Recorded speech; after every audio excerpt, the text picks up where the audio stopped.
はいどうも、岸田模型です。長谷川72分の1ユーロファイター台風の制作。今回は電飾をしてフレアのエフェクトを制作してみます。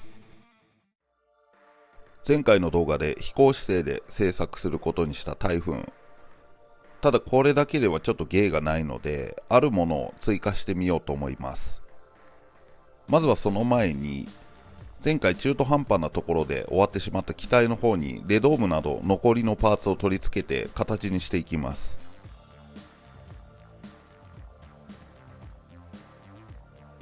今回フレアを放出しているところを作ってみたいと思います。適当な LED を面でくるめば手軽にできるんではないかと思ったので、試しにやってみることにしました。まずは LED を用意します。今回はチップ LED を使用します。配線済みの小さいサイズの LED もあったんですが、試してみたところ大きいものの方が光り方が良かったので、こちらを使用することにしました。この LED に導線をハンダ付けします。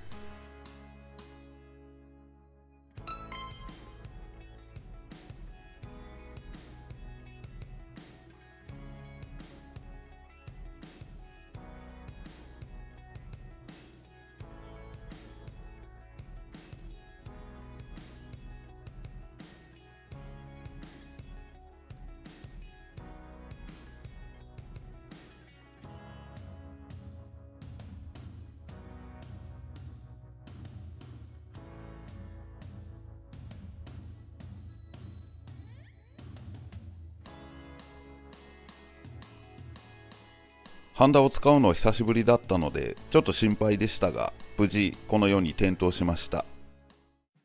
次にこの LED に真鍮線を取り付けて、煙用に使う面の芯とベースに固定するためのスタンドとします。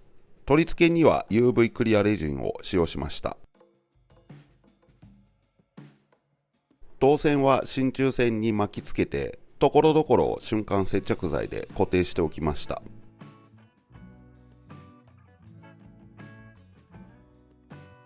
LED と真鍮線に面を取り付けていきます。ホワイトの LED を使用したため、光が若干白すぎる感じがします。まずは LED の周囲のみに面をつけて、これをクリアオレンジで少し塗装して光の色を調整してみます。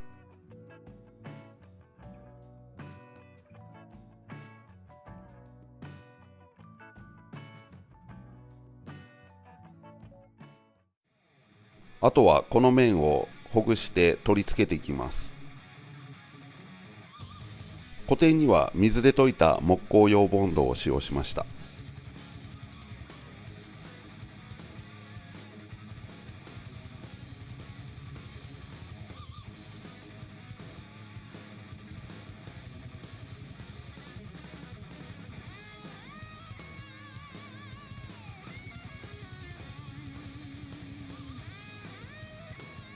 はい、だいたいこんな感じでしょうか。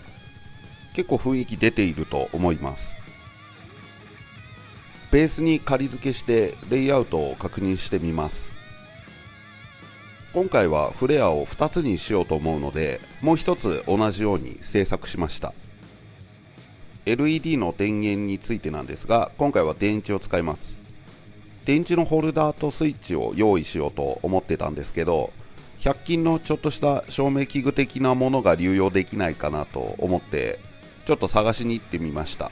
するとちょうど良さげなものがあったので、これを使用してみようと思います。これをバラして LED を取って電池ホルダーとスイッチのところのみ使用します。